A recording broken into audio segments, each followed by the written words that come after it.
اعوذ باللہ من الشیطان الرجیم بسم اللہ الرحمن الرحیم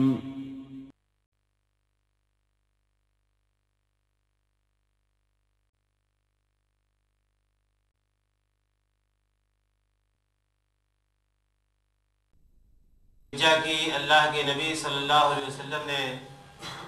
کئی ایک احادیث میں فضیلت بھی بیان فرمائی ہے۔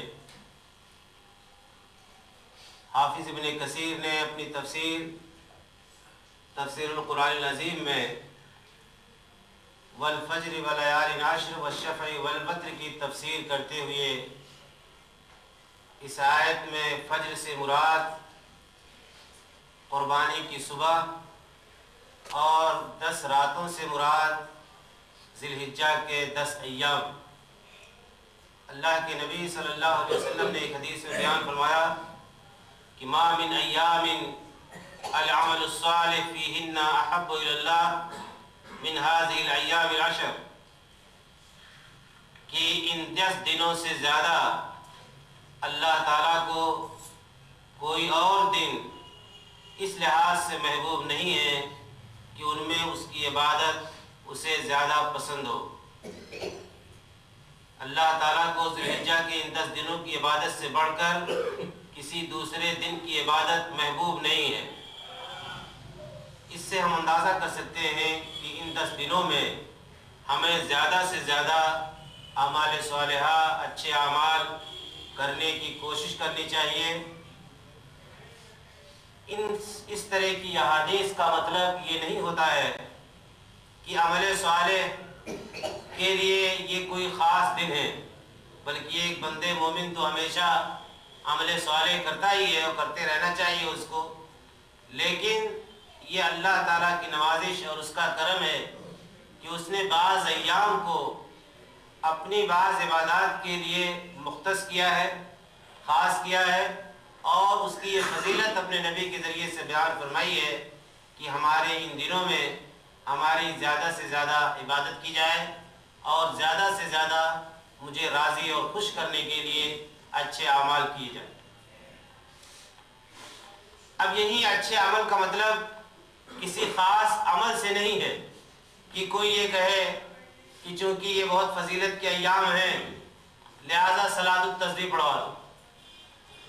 یا اور کوئی عبادت کروا دو۔ اسی چیز کا نام شریعت میں بدعت رکھا گیا ہے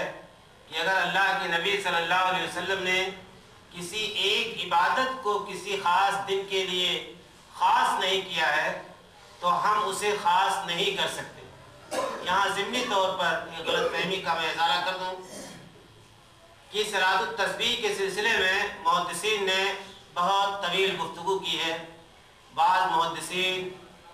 صلاۃ التسبیح کی روایات کو صحیح نہیں سمجھتے، بعض محدثین نے اس پر جرحیں کی ہیں، بعض حضرات نے تمام طرق و شواہد کو جمع کر کے اسے حسن درجے تک پہنچایا ہے۔ دور جدید کے محدث علامہ محمد ناصر الدین البانی کے نزدیک تسبیح کی نماز کی روایات باہم مل کر کے حسن درجے تک پہنچ جاتی ہیں، ان پر عمل کرنا جائز ہے۔ لیکن ہمارے سماج اور معاشرے میں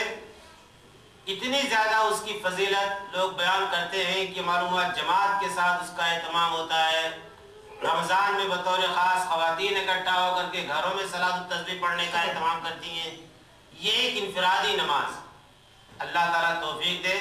تو آپ کو پڑھ لینا چاہیے، لیکن اس پر بہت زیادہ زور دینا اور اس کی تبلیغ کرنا، اور یہاں فرائض میں کوتاہیاں موجود ہیں، فرائض نماز تو ادا نہیں ہو پاتے اور اس کی فضیلت اور اس کی برتری اتنی زیادہ بیان کر دی جاتی ہے کہ ایسا لگتا ہے کہ اگر یہ نماز نہ پڑھی تو کامیابی اور نجات نہیں مل سکتی۔ یہ چیز صحیح نہیں۔ یہ اصول ہے شریعت کا کہ اگر اللہ تعالیٰ نے یا اللہ کے نبی صلی اللہ علیہ وسلم نے کسی دن کے لیے یا کسی مہینے کے لیے کوئی خاص عمل اس کی شکل و صورت کے ساتھ متعین نہیں کیا ہے تو ہمیں اس کو شکل و صورت کے ساتھ متعین نہیں کرنا چاہیے،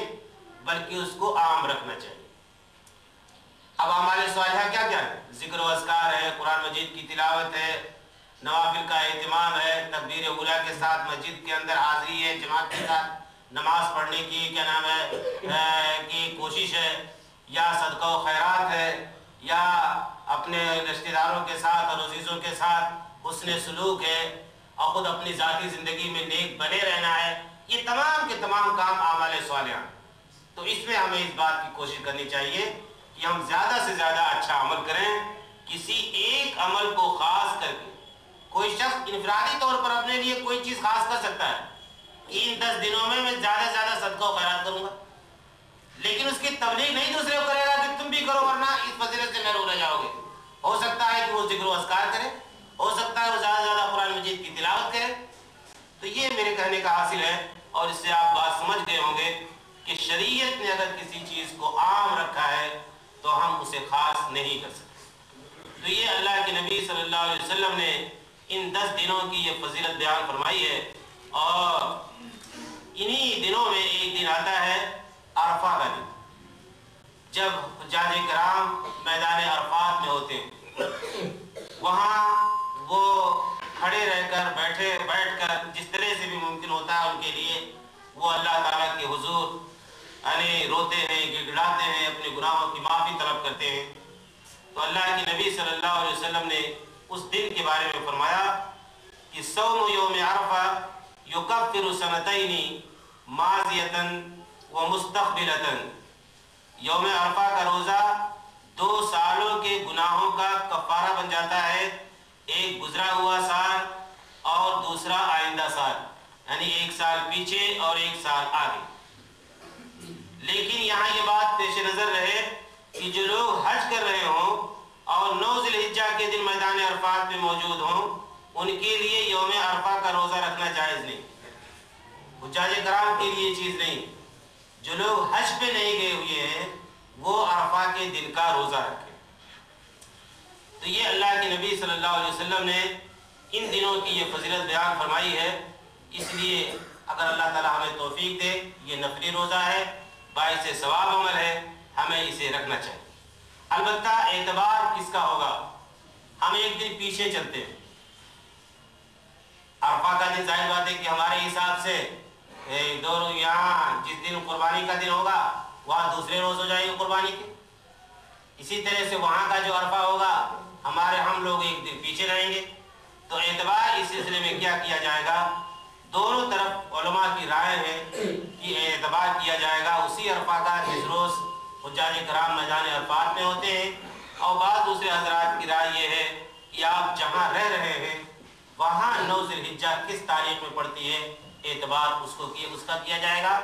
اور میری اپنی ذاتی تحقیق یہ ہے کہ جہاں ایک مسلمان رہتا ہے اسے اپنے حساب سے اس کا اعتبار کرنا چاہیے، وہی اس کے لیے یوم عرفہ ہے۔ قربانی اللہ کے نبی صلی اللہ علیہ وسلم نے اسے مشروع قرار دیا امت کے لیے، اور یوم النحر کو یعنی 10ویں ذی الحجہ کو سب سے اہم کام جو آپ نے بتایا اور آپ نے کیا، عملی طور پر کر کے دکھایا، وہ قربانی۔ اللہ کے نبی صلی اللہ علیہ وسلم اپنے ہاتھوں سے جانور ذبح کرتے تھے، اور خون بہانے کو اللہ کے نبی صلی اللہ علیہ وسلم نے اس دن کا سب سے افضل ترین عمل بتایا۔ قربانی کی شرعی حیثیت کیا ہے؟ یعنی ہماری فقہی اصطلاح میں قربانی واجب ہے، قربانی فرض ہے، قربانی سنت موقتہ ہے، یہ کیا ہے؟ اس بات کو سمجھنا یوں ضروری ہے کہ اس شرعی حیثیت کو نہ سمجھنے کی وجہ سے ہمارے یہاں کچھ ایسی غلط فہمیاں راہ پا گئی ہیں کہ جس کی وجہ سے آدمی اس مسئلے کو بہت مشکل سمجھنے لگا۔ فقہ حنفی میں قربانی کے تعلق سے ایک جزیہ یہ آیا ہوا ہے کہ قربانی اس آدمی پر یا اس مسلمان پر واجب ہے جس پر زکوٰۃ فرض ہے۔ جس پر زکوٰۃ فرض ہے قربانی اسی پر واجب۔ زکوٰۃ سے قربانی کا کوئی تعلق نہیں۔ اللہ